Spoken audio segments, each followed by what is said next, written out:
кімге керексіз? Атамекенді аңсаған әрбір қазақтың баласының жүрегінде көк ту біз үшін үлкен атамекен, отанымыз. Бүкіл халық сол көк тудың құрметіне орындарынан тұрып қарсы алған кезде көзіме еріксіз жас келді. Әлемді дүр сілкіндірем деп ойладыңыз ба? Біз жолдасымыз екеуміз Қазақстанға келгенде бүкіл ел орысша сөйлейтін. Мен біріншіден карантинге рахмет айтам. Өйткені ырымдап әрбір көйлекті қолыммен басып шықтымды, әрбір ішімнен балаларға соны былай айтқан тілегімді. Осы киген балалар талантты болса екен, әдемі болса екен, ауырмаса екен, дені сау болса екен деп шын айтам. Өз дұға тілегімді салып.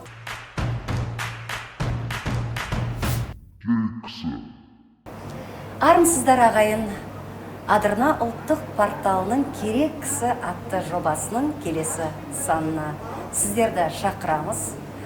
Ал бүгін бізде қонақта Майра Мұхамедқызы, керемет қазақтың қызы, опера жұлдызы, гранд опера Ласкауды дүр сілкіндірген әдемі әншіміз. Майра ханым, қош келдіңіз. Рахмет. Өте сирек бересіз интервью. Бүгін менің бір қоңырау шалып сұрағаныма, өзіңіздің келісіміңізді бергеніңізге мен сізге көп рахмет айтамын. Керек кісі деген жобаның ең бірінші сұрағы бар. Сіз өзіңізді қалай сезінесіз? Керек кісісіз бе? Әрине. Кімге керексіз? Халыққа керекпін, бала шағама керекпін, ата-анама, туыс туғандарыма, дос жарандарыма, жақындарыма керекпін. Сондықтан мен өзімді әрине өте керек кісімін деп қоғамға да, қай жағынан театрға да керек кісімін деп өзімді санаймын. Сондықтан мына бүгінгі сіздердің программаның аты да өте бір керемет, ерекше ат. Сондықтан алғашқы сұрақтарыңыз, дәстүрлі сұрақтарыңызды қабыл алдым. Өте керемет. Осы Майра Мұхамедқызы дегенде біз көк тудың желбірегенін, енді дүйім жұрт былай қарасаңыз, енді операға көп бара бермейді. Бірақ мына қазақ нағыз қазақпын деп, тілді құрметтеп, елді құрметтеп, тәуелсіздікті құрметтеп қарсы алған, көз жасымен қарсы алған қазақ Майра десе көк тудың желбірегенін құлағына келіп тұрады. Сіздің үніңіз, сіздің дауысыңыз. Бір республика сарайында бір көргенім бар. Сіз айтқан кезде көк туды жаңағы ұландар алып шыққанда енді ол әсерді қазақпын деген адам ұмыту мүмкін емес.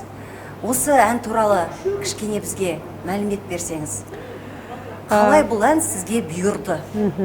Бұл әннің текстін жазған, сөзін жазған өзім сияқты арғы беттен, Қазақстанды аңсап, елді, жұртты сондай сағынышпен осы атамекенге, ата-бабаларымыздың қаны тамған осындай жерге қашан жетеміз деп армандап келген кезде бұл әнді сезініп айту, бұл әннің тарихыменен, бұл әннің сондай бір кереметтілігі басқа кісілер түсінбесе де, мынау арғы беттен атамекенді аңсаған әрбір қазақтың баласының жүрегінде көк ту біз үшін үлкен атамекен, отанымыз. Сондықтан сол сияқты өзіммен бірге осы елге келіп жеткен ақын Алмас Ахметбекұлы, сол өзі де арғы беттен жаңағы таможнядан аттап бері келген кезде өз көзіне жас алып, сондай бір шабыттанып, арқасы қозып тұрып, көк тудың желбірегені деп сол жазған өлеңіне кейін Ермұрат Үсенов марқұм болып кетті, бұл дүниеден ерте кетіп қалды. Сол да кең төсіліп, сондай шабыттанып, оның үстіне сол әнді бірінші рет, алғаш рет маған алып келіп, сол кезде бір конкурстар болды. Ел туралы, жер туралы, көк ту туралы сондай патриоттық сезімдегі әндер жарысы болды. Сол кезде осы бірінші орын алды менің орындауымда. Содан кейін арғарай енді амал қанша соны бір о кезде енді аранжировка қазіргідей дамымаған кез ғой, бір ғана кішкене синтезаторменен жазып біраз жерде орындадым. Әрине бұл әнді орындау үшін сондай терең де жатқан, отан үшін деген жүрегі лаулаған патриот, сондай отанына деген сүйіспеншілігі бар адам ғана сезініп айта алады деп өзім солай сезінемін. Шынымен де мен алғаш рет көк туды сахнаға алып шыққан әншінің бірімін. Сол осы көк тудың желбірегенде шынымен де біздің гвардия мынау республика сарайында сол орындаған кезде енді бүкіл халық сол көк тудың құрметіне орындарынан тұрып қарсы алған кезде көзіме еріксіз жас келді. Сондықтан бұл әннің кейіннен енді басқа әншілер эстрада вариантпенен басқа домбыра қосып сөйтіп дамытып айтып жатты. Бірақ бәрібір менің орындауымдағы, менің жүрегімнен шыққан, менің сезінгенім, менің отанға келіп, еркіндікке қол жеткізгенін, оны ешқандай әнші сезіне алмайды. Біздің осындай қалай еркіндікке деген аңсау, отанға деген сүйіспеншілікпенен орындаған ән ол басқаша. Сондықтан әрине бұл ән үлкен жауапкершілігі жоғары ән, екінің бірі орындай бермейді. Өйткені мен ойлаймын, сондай биік әнді орындау үшін әншінің де бәрінің де деңгейі биік болу керек оны. Сондықтан да мен осы әнді көп әншілердің орындағанында қаламаймын. Шынымен де бұл биік жерде тұру керек, ту сияқты. Сондықтан биік дәрежесі, еңбегі сіңген әнші айту керек деп өзім солай ойлаймын.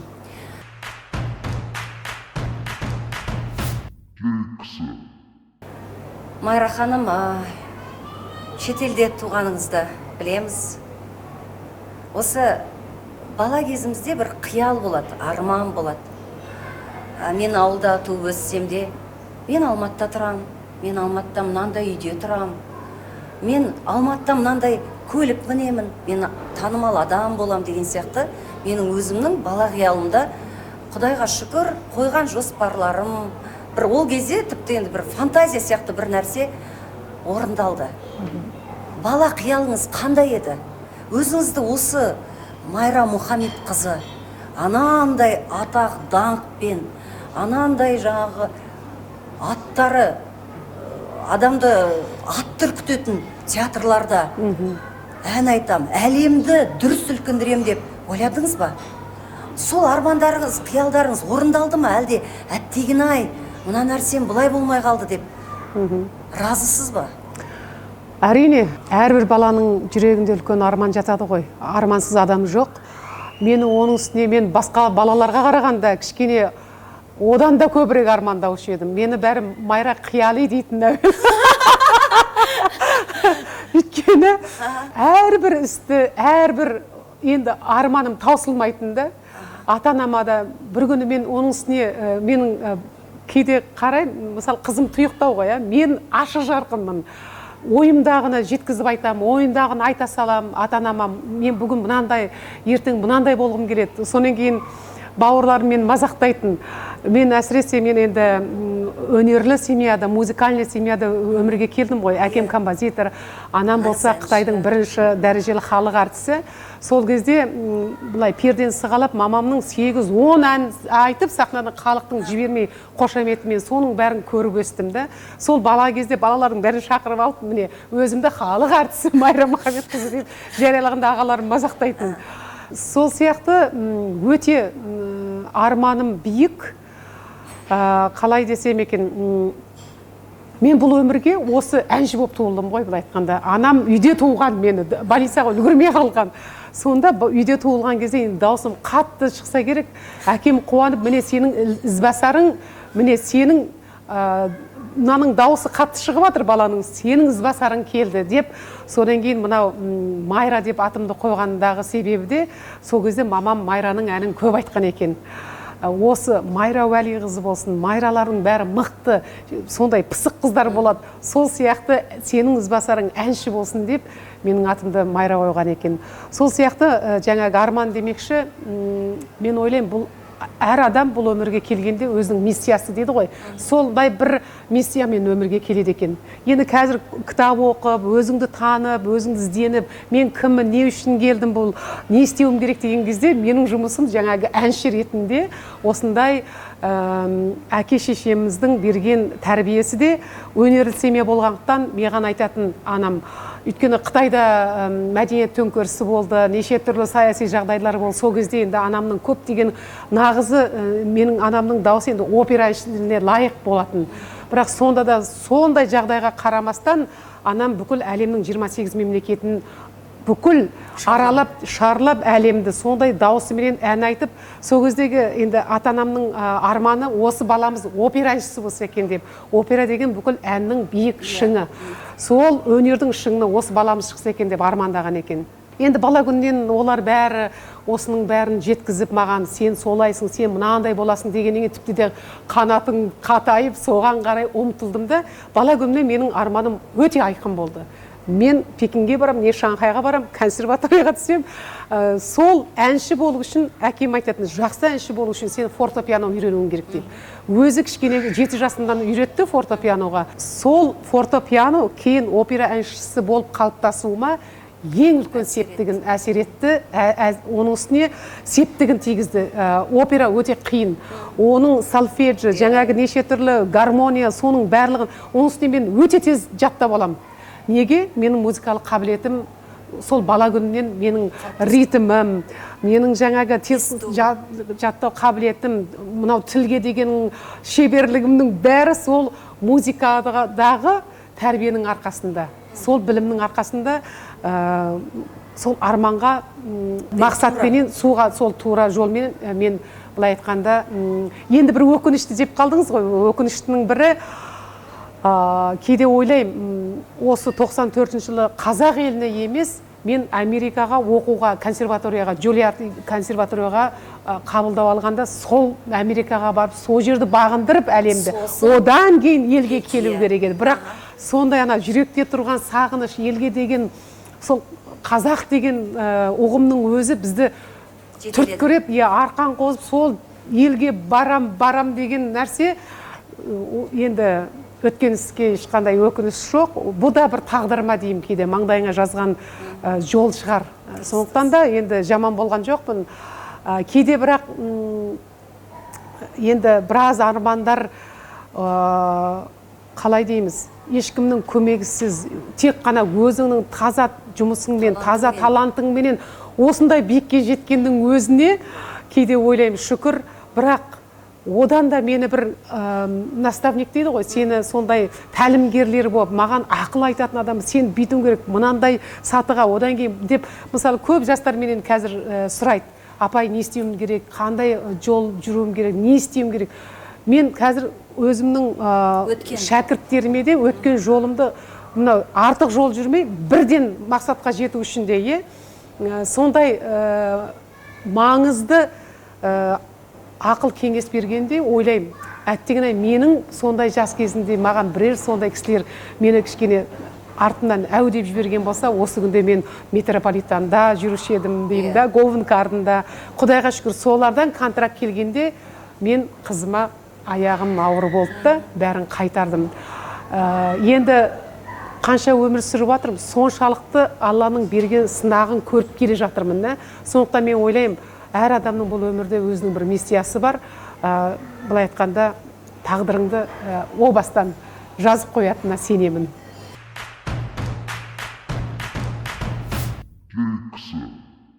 Жаңа ғана айтып кеттіңіз, кішкентай қызымыз Аиданың 1 жасында бірге болып едік, бірге қуанып едік.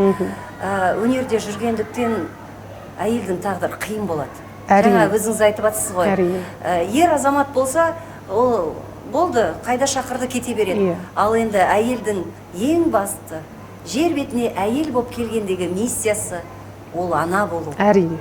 Сол үшін жаңа айтып жатсыз, кейде өнер сырып та тастап, осы баламды ойладым, баламды тудым деген сияқты. Мына кішкентай Аида ғұмырлы болсын. Амин. Өзіңіздің барлық жұбайыңыз екеуіңіз қалай осы қызым қандай адам болсын деп армандайтын барлық мақсат мұратына, арманына жете берсін. Енді қазір білесіз, біздің Қазақстанда осы Аида жасындағы балалар орысша сөйлейді. Соған қатысты қандай пікір айтасыз? Өзіңіздің қызыңыз жетіп біле ме ана тілін? Сіз сияқты меңгерді ме? Қанша тіл біледі? Және де меніңше осы қазақ балаларының махаббаты орыс тіліне ауып тұратын сияқты. Тез-ақ үйреніп, тез-ақ сөйлеп, бір лифтқа мінсе, бір ойлап қаласың, Құдай-ау, бір мынандай шегедей балалар тұрады, барлық орысша сөйлейді. Сол мәселеге қалай қарайсыз, ана ретінде, қоғам қайраткері ретінде, осы қазақ тілінің өнерін, мемлекеттің шетелге дамытып көрсетіп жүрген адам ретінде, тұлға ретінде не айтасыз? Тіліміз жоғалып кету қаупі бар ма, жоқ па? Мен кейде ойлаймын, біз жолдасымыз екеуміз Қазақстанға келгенде бүкіл ел орысша сөйлейтін. Әуелі мына автобуста кетіп бара жатқан кезде келесі аялдама қандай дегенде әуелі талайдан опық жеп жаңағы ұрыс естіп үлкендер, қашаннан бері қазақ болып қалдың деп орысша сөйлеп, жаңағы біздің өзіміздің қара көздердің бәрі сол кезде ойлағам, сонша армандап келген Қазақстанда бұлар қазақша неге сөйлемейді, бұлар неге қазақ емес бұлар деп. Бірақ кейіннен түсіндім, әрине Қазақстан 70 жыл жаңағы советтің сондай есінен заманнан біздің дінімізден, тілімізден айырылып қалғанымыз үшін. Ал енді кейіннен осы тәуелсіздігімізді алып, мінекей біздің осы тіл мәселесі көтеріліп, осы тіл қазақ тілін сөйлей бастаған, міне мен Қазақстанда тұрғаныма 25 жыл. Қазір Құдайға шүкір, бүкіл ел былай айтқанда 90% адам қазақ тілінде сөйлейтін дәрежеге жеттік. Ал енді соны мен ескере отырып, мынау қызым дүниеге келгенде жолдасым екеуміз әлі де болса, мына орыс тілінің, мемлекеттің өзі орыс тілінде хабарларды жүргізіп жатқанда біз ойладық. Біз өзіміз жөнді білмейміз. Мына ертең өсіп жатқан ұрпақ баламыз орысша білмей, біз сияқты анау не, мынау не деп жүрсе қиналып қалама. Осыны балабақшадан таза орысша сөйлеп шықсын деп, біз балабақшаны бұны орысшаға бердік. Содан бір күні қарасақ, бір жылдан кейін баламыз өзімізге орысша сөйлеп, мама, что такое чудовище дегенде қазақшасын таба алмай. Енді қайттық. Біз әуелі, мен кішкене жолдасыма қарағанда орысша тәуірлеумін.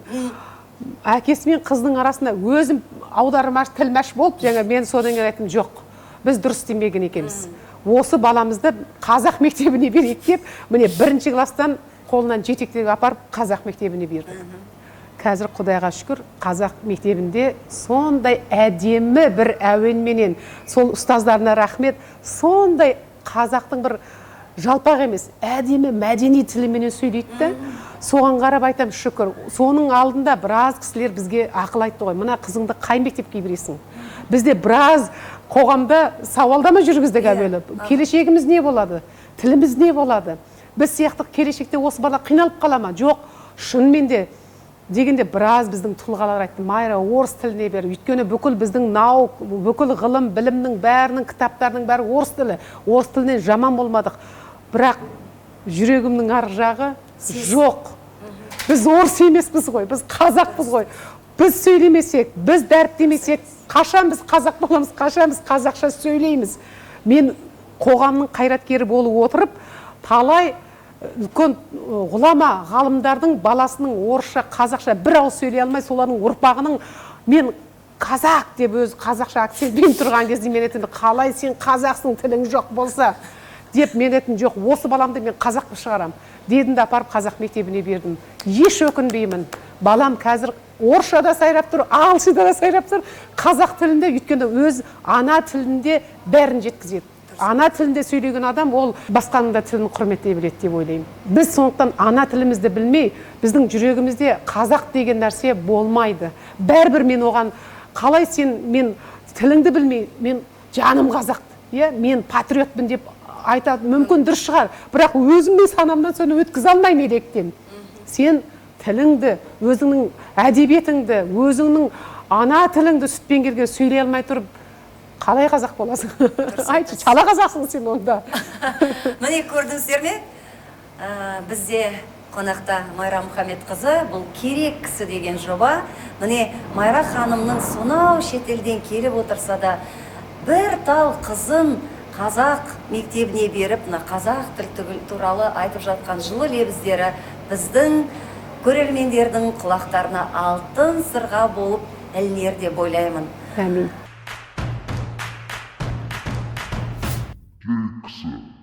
Көп рахмет, Майра ханым. Бізде бір сұрақ бар. Бір ғана адамның атын атайсыз. Ол сіздің жақыныңыз ба, немесе ол бір жаңағы тұлға ма Қазақстанда? Сіз қалай ойлайсыз? Керек кісі кім? Тоқтар Әубәкіров. Тоқтар Әубәкіров керек кісі. Керек кісі. Неге?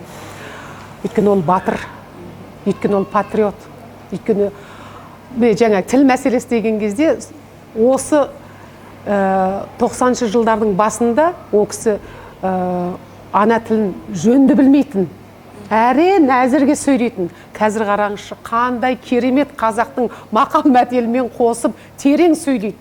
Мінекей, біз 25 жылдан бері, тәуелсіздікті алғаннан бері қазақша сөйлете алмай келе жатырмыз. Қанша қара көз өзіміздің қандастарымызды. Ол кісі мінекей, қазір судай. Мен үшін ол кісі батыр. Мен үшін ол. Мен үшін керек кісі. Керек кісі. Керек кісі Майра Мұхамедқызы үшін ол ең біздің тұңғыш космонавт, ғарышкер батырымыз. Батыр Тоқтар Әубәкіров ағамыз. Тоқтар аға, егер біздің бағдарламамызды көріп отырсаңыз, біз сізді шақырамыз, қонақ болыңыз керек кісіге. Майра ханым, карантин деп бәленбай уақыт тыныш жаттық. Өнер адамына сіз сияқты тұлғаға, жаңа басында атап кеткен анау жаңағы кейбір адам жай бір тек қана фотодан көрген атақты опера театрларында ән айтқан, әлемді қол соқтырып, әлемнің шапағатына ие болған адам үшін үйде отыру. Үйде отырамыз деп айтып қойдық қой, челлендж. Біз біргеміз, біз үйде отырамыз деп. Осы карантинді қалай өткіздіңіз? Қиналдыңыз ба? Енді тағы да, егер сіз тойға шақырылмайтын болсаңыз, концертке сыртқа шыға алмайтын болсаңыз, шекара жабық болса, қалай өмір сүресіз? Бала шағаны қалай асыраймыз? Ол бәрімізде сондай сұрақ. Сондай сұрақтарға қалай жауап бердіңіз? Мен біріншіден карантинге рахмет айтам.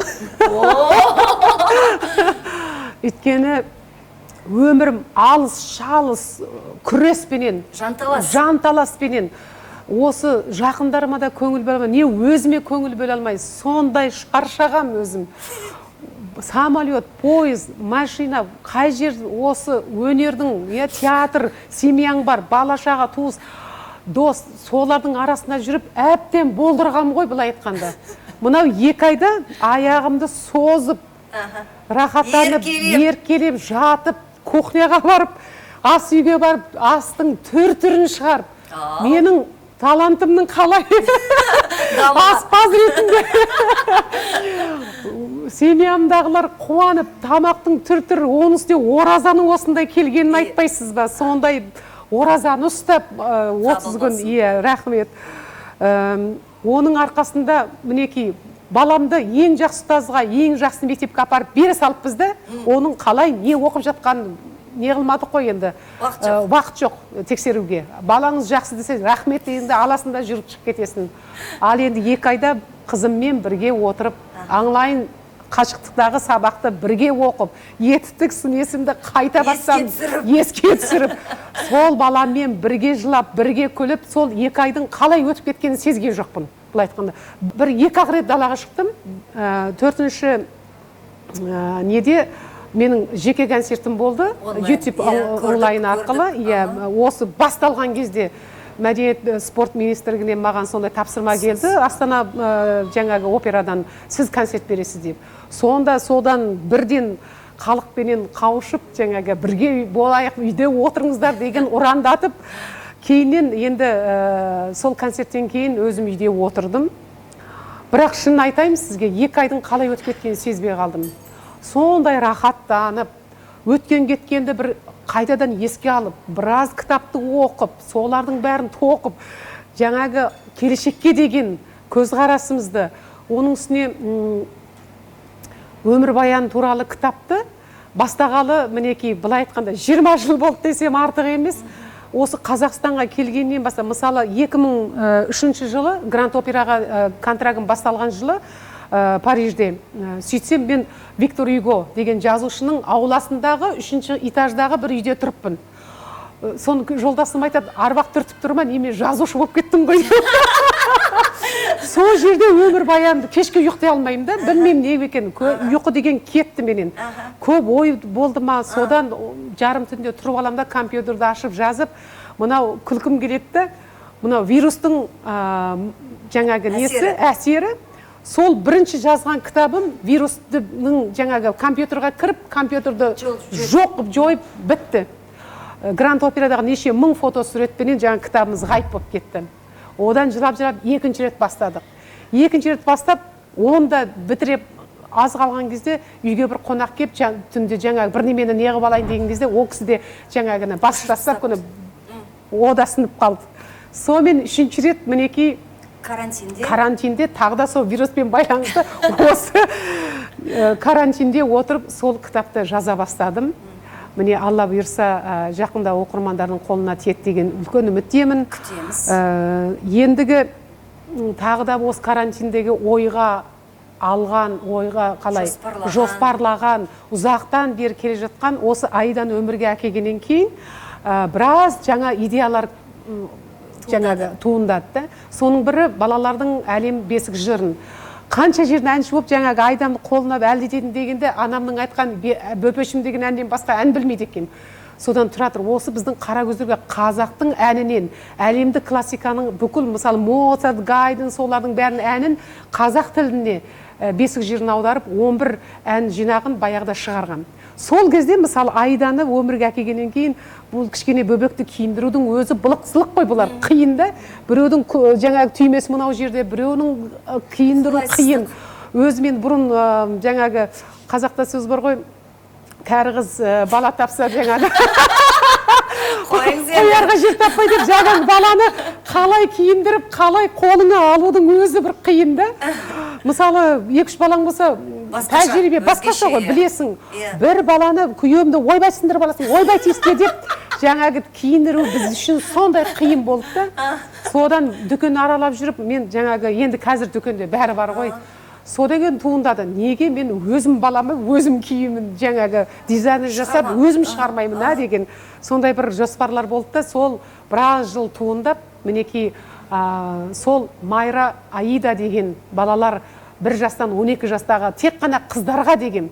Ал енді 2016 жылы мынау Астанада экспоға қарсы Қазақстандағы 100 өнім деген бір республикалық көрме болған кезде біреулер естіп, ой, сіздің сондай дизайнерлік қабілетіңіз бар екен ғой, бір 5 баланың киімін шығарасыз ба, балалар киімі жоқ екен бізде дегеннен кейін жарайды сол көрмеге 5 емес, арты 10 болып 20 киімді тігіп подиумға шығып көрсеттік. Көрсеткеннен кейін біраз ата-аналар мынауыңыз не деген ғажап, не деген керемет, дүкен қайда деп іздей бастады. Ал енді мен енді мынау менің негізгі кәсібім әншілік болғаннан кейін опералар болды, не бір театрда деген жылына 4-5 жаңа операларға мен бұл істі бақытша сырып қойғанбыз. Содан енді мына карантин жатқаннан кейін карантиндің алдында ол тауарларын кереп алған. Содан мына жақында енді менің командамдағы қыздарым айтады, апа, енді мынаны сіз сақтап қашан сатасыз? Мына алдымызда бірінші балаларды қорғау күні мерекесі келе жатыр. Соған енді мен айтам, әлі дүкеніміз жоқ, оған қаржы мәселесі керек, ондай үлкен қомақты қаржымыз да жоқ, не істейміз деп. Ондай болса интернет магазин ашайық деп, міне бірінші маусымнан бастап Майра Аида балалар киімін мінекей Инстаграм арқылы желіге шығардық. Құтты болсын. Құдайға шүкір, енді алдыңғы ең иткөйлегіміз бүкіл сұранысқа болып, міне иткөйлектіміз уже бітті, бұлай айтқанда. Сатылымға шығып, жұрттар бәрі таласып алып жатыр, соғанда шүкір. Енді құлақтарыңызға алтын сырға, осын тыңдап отырсаңыздар, өте сапалы. Өйткені мен бірінші қойған мақсатым бірінші сапалы болу керек. 100% болса да, 90% болса да мақта болу керек. Балаға зиян, аллергия болмауға, экологиялық таза өнім болу керек. Өйткені бізде қазір мынау Қытайдан, басқа шетелдерден келіп жатқан тауарлар өте көп, арзан, бірақ сапа жоқ. Ертең бірсің сол біздің өсіп келе жатқан балапандарымыздың, сәбилеріміздің терісіне, бір жеріне зиян етсе, онда өкінген кеш болады. Сондықтан да мен бірінші қолға ұстанғаным сапа. Ал енді сапа болған жерде ол әрине кішкене қымбаттау болады. Сондықтан енді кейбіреулер айғайлап жатыр, ойбай, мынауыңыз қымбат екен деп. Бәрібір әркім өзінің қалтасына қарап, көрпесіне қарап, сол сияқты әркімнің жаңағы өз таңдауы бар. Бірақ өз таңдауы бар десек те, Майра ханым талантты адам барлық жағынан талантты деп орыстар айтпақшы. Мен киімдерін көрдім, шынында да өте сапалы, өте ұнаттым. Мен де біраз киім алдым.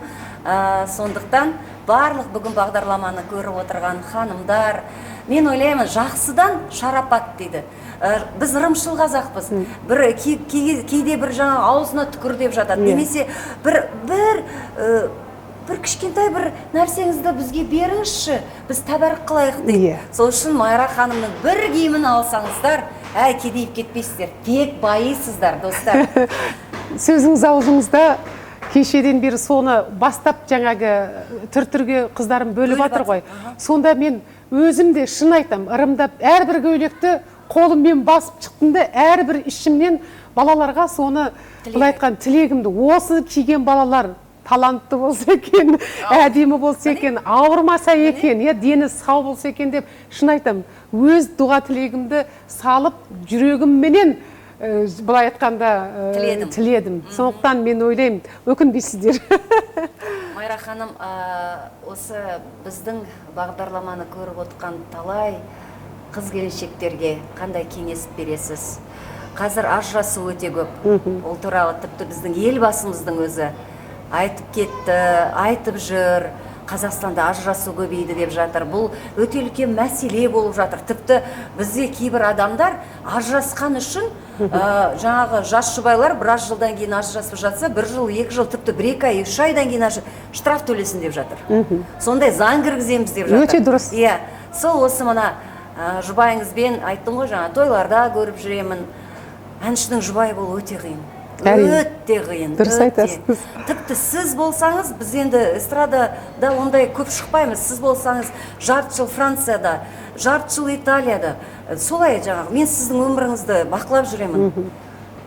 Осы жолдасыңыз туралы, сыйластық туралы, қанша жыл өтсе де бірге жүрсіздер, қол ұстасып. Не айтасыз, қандай кеңес бересіз біздің қыз-келіншектерге? Мен шынында да жолдасыммен 18 жаста танысыппын. Содан бері мінекей 30 жыл біз атасқанымызға қол ұстасып, 5 жыл бір-бірімізді жаңағы қыз-жігіт болып жаңағы махаббаттасып жүрдік. Өйткені ол кезде ол да бүкіл әлемді шарлап, о да чемпион болды. Сондай оның да жұлдыз жанып бүкіл әлемді аралаған кездер болды. Мен ол кезде ешкім емеспін, жас қызбын. Соның шашпауын көтеріп, оның артынан жүгіріп, жаңа жағдайын жасаған кездеріміз болды. Ал енді кейін енді Қазақстанға келгеннен кейін ол енді зейнетке спортпен балеттағылар ерте шығады ғой. Сол сияқты енді кейінгі кезде енді мен айтам, менің кезегім келді деп. Сол сияқты ең үлкен біздің ортамыздағы сүйіспеншілік ол махаббат. Біз бір-бірімізге шынымен де қатты ғашық болып, мен сенсіз өмір сүре алмаймын деген сондай дәрежеде болған кезде шаңырағымызды көтеріп, бір-бірімізді әбден жаңағы сынап, сеніп, сондай тағдырымызды бір-бірімізге тапсырдық. Сондықтан мен ойлаймын, енді өмірде мен ойлаймын өте көп қиыншылықтар болды. Ең басты осы қыз-келіншектерге менің айтар ақылым сабырлы болса екен, шыдамды болыңыздар. Өйткені қалай болмасын, біз әйелміз. Әйел адам шыдамды болса, кешірімді болса, еркек деген түздің адамы дейді ғой. Олар басқаша әйел мен шынымен де еркектің өзінің болмыста екі түрлі басқа адамбыз ғой. Адам деген атымыз болмаса, екі болмыстағы адам. Сондықтан адамдар ғашық болған кезде сіз өзіңіздің бойыңызда не жоқ, соны адамды мысалы ұнатасыз. Неге адам бір-біріне ғашық болады? Мысалы, мен жолдасыма ғашық болған кезде, ол батыр болды. Сондай қорықпайды, сондай сенімді өзіне. Мен кішкене біз ұят болады деп естік қой. Мынау болмай қала ма? Сенімсізбін де жаңағы, ойбай ұят болып қалады ма былай? Мынау ал өзімдегі жоқ нәрсені көрген кезде, былай айтқанда тамсанып, соған не деген сенімді мына адам, не деген батыр, не деген жаңағы қалай дейміз? Лидер дейді. Сондай өзімнің бойымдағы жоқ нәрсені көргенде адамдар соған ғашық болады дейді. Ал енді о да менің бойымдағы жаңағы көп қасиеттер, бір-біріміздің бойымыздағы қасиеттерді көрген кезде шынымен де өмірдегі талай қиыншылықты сол махаббат сол сүйіспеншілік, сол бірімізге деген құрмет жеңді. Сондықтан да біз мінекей 30 жыл, оның үстіне 20 жыл біз бөпемізді күттік. Бізге дәрігерлер маған сондай өкім шығарған кездерде болды, сіз тумайсыз деп. Сонда төбемден жай түскен кезде мен деген қатты жылап, жаңа дәрігердің қасынан шыққанда ол шошып кетті, не болды? Мен айттым, мына дәрігер айтты, сенің бір гармоның мында, бір гармоның мына жерде, сен бала тумайсың деп айтты. Ол айтады маған, ол не, Құдай ма? Ол баланы беретін Алла, ол Құдай береді, ол немене өкім шығаратын саған. Оны сен Құдайдан сұра, врачтан емес деп. Сол кезде ойланып қалдым да, шынымен менің мынауым, шынымен де бұл баланы Алла береді. Бұл дәрігердің сөзіне неге соншалықты көңілім алып қалдым деп, ары қарай Алладан сұрап, ары қарай өзіміз соған талпынып, шынымен де міне 20 жыл деген ол үлкен өмір, үлкен сабырлылық. Сол жолдасының бойындағы сондай сабырлықты, мені тастап кетпе, мені сондай, сенде болады, бізде болады бала, потому что біздің жүрегіміз таза. Біз бір адамға қиянат болмаса жамандық жасаған жоқпыз. Біздің әр қадамымыз, әр Құдайдың жолында істеме деген нәрсені істемей, сондай адамдарға жақсылық істеп, бұлай адамгершілікпен өмір сүріп жатырмыз. Сондықтан Алла деген ұлық ол бізге береді деген сенімді жүрегіме ұялата білді.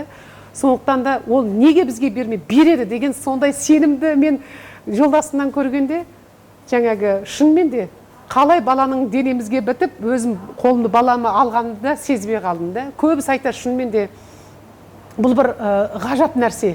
Сондықтан да кейбіреулер міне кеше үйленіп бүгін 2 жыл, 1 жыл, 3 жылда бала болмаса тастап кетіп жатыр. Мен ойлаймын, бұл адамгершілікке жатпайды. Сіз сүйген адамыңыз бала таппаған күннің өзінде сыйластығыңыз. Кейде мен жолдасын бітетін, бұл өмірде біз бала болмаса да бір баланы бағып алып, сол балаға бақыт береміз деп соншалықты мені көндірді.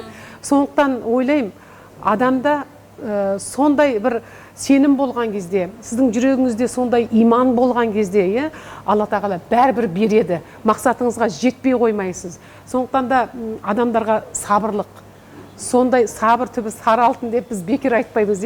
Сондықтан да мен ойлаймын, бірақ бірінші мәселе мен үшін де әйел адам кешірімді болу керек, әйел адам шыдамды болу керек. Сондықтан да 40 жанды деп, 40 шырақты деп бізге өзі Алла тағала да әйел адамды сондай шыдамды қылып жаратқан ғой. Сондықтан да біздің бойымызда соншалықты шыдамдық бар.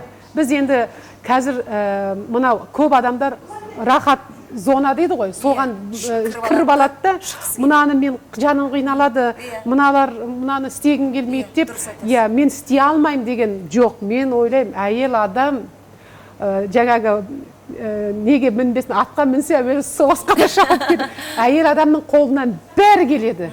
Тек қана жаңа табандылық, іздену, еңбекқорлық бұл әйел адамға тән қасиет деп ойлаймын. Сонда семьяң да бақытты болады, өзің де бақытты боласың.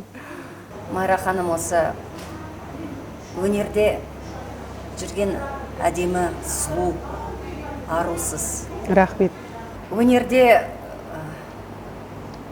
кейде бір адамды көріп, дір етіп, отбасың болса да, енді сіз сыртта көп жүресіз, талай президенттердің алдында ән айтқан арусыз, Майра, Майра деп сұлулығыңыз, келбетіңіз, сымбаттылығыңыз, өзіңіз ана обаяние дейді орыстар, харизмаңыз барлығы міне жаныңызда отырып, мен әйел болсам да ғашық болып отырмын. Сөйлегенде мына күлкіңіз барлығы өте бір адамды тартып, энергетикаңыз сондай жылы, керемет.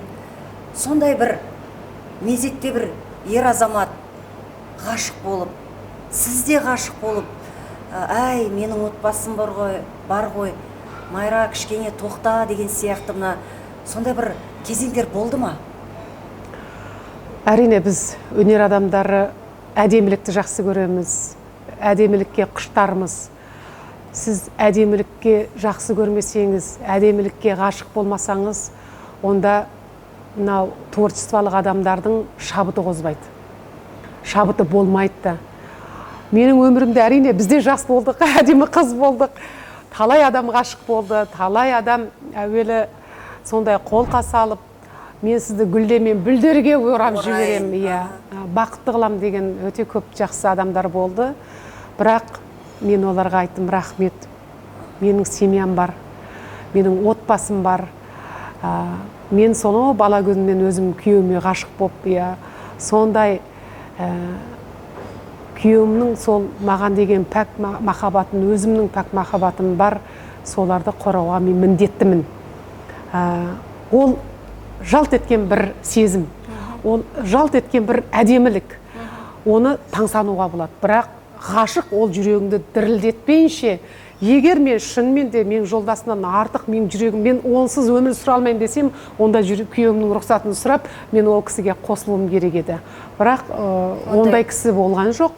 Бірақ өте көп әдемілікке, талантты кісілерге, өте сондай бір білгір, сондай адамдарды көргенде, мынандай да адамдар болады екен деген бір таңсану болды. Бірақ бір сәттік жалт етеді. Бірақ өмірге қайтып келгенде, жоқ, ол сенің лайығың емес, ол сенің сондай жаңағы қалай деймін, ол мүмкін емес ондай адаммен бірге өмір сүру. Ол фантазиялардың ішінде, ол сенің оқып жатқан кітабың ішіндегі бір кейіпкер, болмаса өмірдегі сондай бір керемет бір болмысты адамдар. Мен мысалы біреудің біз характеріне, мінезіне ғашық боламыз. Болмаса біреудің бойына, болмаса біреудің әніне, сондай бұлай образды жасап аламыз да, сондайға ғашық боламыз. Бірақ сен сілкініп, шын мәнде қайтадан бұл өмірге келген кезде ол мүмкін емес. Қайтадан бұл өмірге келсеңіз, осы жолдасыңызбен қайта қосылар едім. Онда сондай сөзі. Мен келесі өмірге келгенде, мен тағы да сені, мен кейде айтам, болды ғой енді келесі жол өмірде басқаларды да көрейін. Десем жоқ, мен қуып жүріп, сен неғып жүр, сені аламын дейді. Сондай, сенбесеңіз сұраңыз, достарымыз біледі, сондай айтады. Демек, біз әлі де шын махаббат бір-бірімізге әлі де таңсануымыз таусылған жоқ та. Мен айтам, адамдар бір-біріне деген, мысалы біз бір неде өсіп келе жатырмыз, бір деңгейде, әзір бұл айтқанда тәжірибеміз қанша жыл бір шаңырақта жүріп, бір-біріміздің айтпай қабағымыздан, мінезімізден бүгін оның қуанып тұрған, қарның ашып тұрған, бірдемеге ренжіп тұрған, бірден көріп бір-бірімізді сонша сеніп қалады, сеземіз де. Мысалы, мен де кейде ұйықтап жатсам, ол есті ақырын жауып кетеді. Ол білет менің бүкіл расписаниямды, бүкіл менің болмысымды. Мен де оның ренжіп тұрғаны, қарны ашып тұрғаны бірден байқай қоямын да. Соншалық біз бір единый дейді ғой, бір гармония, үйлесім. Міне осы 30 жылдан бергі біздің тәжірибеміз, 30 жылдан бергі махаббаттан жинағанның түйіндісі. Қызғана ма? Қызғанған болды. Бірақ қазір енді ақылға салады. Сондықтан мен де қызғанам, мен де қызғанған кезім болған. Бірақ қазір қалай болады, біз ақыл тоқтаттық қазір. Қызғанудың, мен ойлаймын, адам денсаулығына зиян. Біз жас күйгелек жаңағындай емес, біз ақылға тоқтатып, әрине қызғанатын кезің болады. Ол от әлі сөнген жоқ, мысалы. Ол сөнген кезде, демек сен бітті, сен оған ғашық емессің деген сөз. Сондықтан Құдайға шүкір. Ал, естідіңіздер ғой, қызғану денсаулыққа зиян. Бірақ қызғанбасаң, онда оттың сөнгені дейді Майра Мұхамедқызы. Көп рахмет сізге, Майра ханым. Рахмет. Осы Адырна ұлттық порталының жаңа жобасы бүгін бізде қонақта керемет Майра Мұхамедқызы болды. Керемет адам, керемет кісі, керек кісі Майра Мұхамедқызына көп рахмет. Рахмет сізге де. Сізге творчестволық табыс тілейміз. Мына жаңадан ашылып жатқан жобаңыз, бизнесіңіз үлкен фабрикаға ұлассын. Державаға дейші. Уақыт өте келе, анау Майра Аида деген фабрика ғой киім шығаратын деген. Аидаңыз тек қана жұбайыңыз екеуіңіздің көз қуанышыңыз болып өсе берсін. Ертең сізде немерелі, шөберелі болыңыз. Жақсылық көріңіз, жақсылығыңыз таусылмасын. Жақсы күндеріміз көп болсын. Сау, саламатта болыңыздар.